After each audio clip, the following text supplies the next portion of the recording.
నమస్తే, welcome to Andhraprabha. దేశంలో road భద్రతకు సంబంధించి కేంద్ర రవాణా శాఖ మంత్రి నితిన్ గడ్కరీ పార్లమెంటు సాక్షిగా అత్యంత కీలకమైన ఆందోళనకరమైన వివరాలను వెల్లడించారు.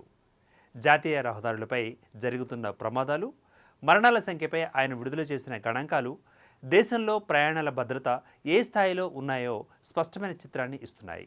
ఒకవైపు కోవిడ్ మహమ్మారి తర్వాత హైవేలపై మరణాల సంఖ్య స్వల్పంగా తగ్గడం కాస్త ఊరటనిచ్చే విషయమే అయినప్పటికీ ప్రమాదాల సంఖ్య పెరుగుతూ ఉండడం రవాణా శాఖకు, ప్రయాణికులకు పెద్ద సవాల్గా మారింది. కేంద్ర మంత్రి వెల్లడించిన అధికారిక లెక్కల ప్రకారం నేషనల్ హైవేలపై జరిగే ప్రాణాంతక ప్రమాదాల మరణాల సంఖ్యలో కరోనా తర్వాత తొలిసారిగా కొంత తగ్గుదలగా నమోదైంది. గతంలో ప్రతి ఏటా ఈ మరణాల సంఖ్య పెరుగుతూ పోయేది.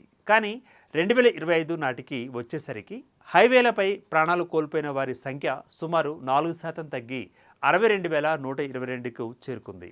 అంతకుముందు సంవత్సరాలను పరిశీలిస్తే 2024లో 64,772 మంది రోడ్డు ప్రమాదాలలో మరణించగా 2023లో ఆ సంఖ్య 63,112గా నమోదైంది.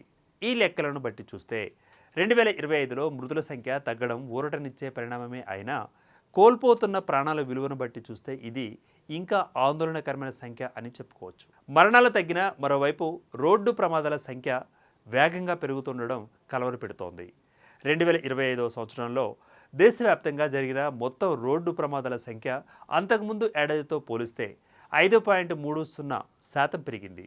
అంటే ఒక్క ఏడాదిలోనే ఏకంగా 5.13 లక్షల ప్రమాదాలు చోటు చేసుకున్నాయి. ఈ భయంకరమైన గణాంకాలను గంటల రూపంలో చూస్తే మన దేశంలో సగటున గంటకు 21 మంది రోడ్డు ప్రమాదాలలో బలవుతున్నారు. అంటే ప్రతి 3 నిమిషాలకు ఒక కుటుంబం తమ వారిని రోడ్డు ప్రమాదంలో కోల్పోతుందనే చేదు నిజం వ్యక్తమవుతోంది. కేవలం జాతీయ రహదారులు మాత్రమే పరిగణలోకి తీసుకుంటే 2025లో హైవేలపైనే 143,526 ప్రమాదాలు చోటు చేసుకున్నాయి. ఇక ప్రస్తుత సంవత్సరం 2026 విషయాన్ని పరిశీలిస్తే జూలై 27 నాటికే హైవేలపై ఏకంగా 77,234 ప్రమాదాలు జరిగాయని నితిన్ గడ్కరీ పార్లమెంటుకు తెలిపారు. ఈ వేగం ఇలాగే కొనసాగితే ఈ ఏడాది కూడా ప్రమాదాల సంఖ్య భారీగానే నమోదయ్యే అవకాశం కనిపిస్తోంది. రాష్ట్రాల వారీగా ప్రమాదాల తీవ్రతను విశ్లేషిస్తే జాతీయ రహదారులపై అత్యధికంగా ప్రమాదాలు జరుగుతున్న రాష్ట్రంగా తమిళనాడు మొదటి స్థానంలో నిలిచింది. తమిళనాడులో ఏకంగా 71,387 యాక్సిడెంట్లు నమోదైనట్లుగా మంత్రి సభకు వివరిస్తూ ఆందోళన వ్యక్తం చేశారు. అయితే ప్రమాదాలు తమిళనాడులో ఎక్కువగా జరిగినా రోడ్డు ప్రమాదాలలో మరణించే వారి సంఖ్యలో మాత్రం ఉత్తరప్రదేశ్ మొదటి స్థానంలో నిలవడం గమనార్హం.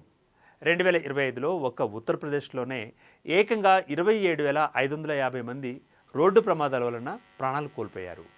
అక్కడ రహదారుల విస్తరణ పెరిగినా వేగ పరిమితి దాటడం, హెల్మెట్లు, సీట్ బెల్టులు వాడకపోవడం, డ్రైవింగ్ నిబంధనలు పాటించకపోవడం ఇటువంటి కారణాల వల్ల మరణాల తీవ్రత ఎక్కువగా ఉందనేది స్పష్టమవుతోంది. ప్రభుత్వం రహదారుల మౌలిక వసతులను వేగంగా విస్తరిస్తున్నప్పటికీ, బ్లాక్ స్పాట్లను సరిచేస్తున్నప్పటికీ ప్రజలలో అవగాహన లోపం, అతి వేగం, నిర్లక్ష్యపు డ్రైవింగ్ వలన ఈ దారుణాలు చోటు చేసుకుంటున్నాయని అధికారులు భావిస్తున్నారు. మరణాలు 4% తగ్గడం సానుకూల అంశమే అయినా ప్రమాదాలు 5.30% పెరగడం అనేది భద్రతా నిబంధనలను మరింత కఠినతరం చేయాల్సిన అవసరాన్ని గుర్తు చేస్తోంది. రవాణా శాఖ తీసుకుంటున్న చర్యలతో పాటు వాహనదారులు కూడా బాధ్యతాయుతంగా వ్యవహరించినప్పుడే ఈ రోడ్డు రక్తపాతానికి ముగింపు పడుతుంది. Keep watching Andhraprabha.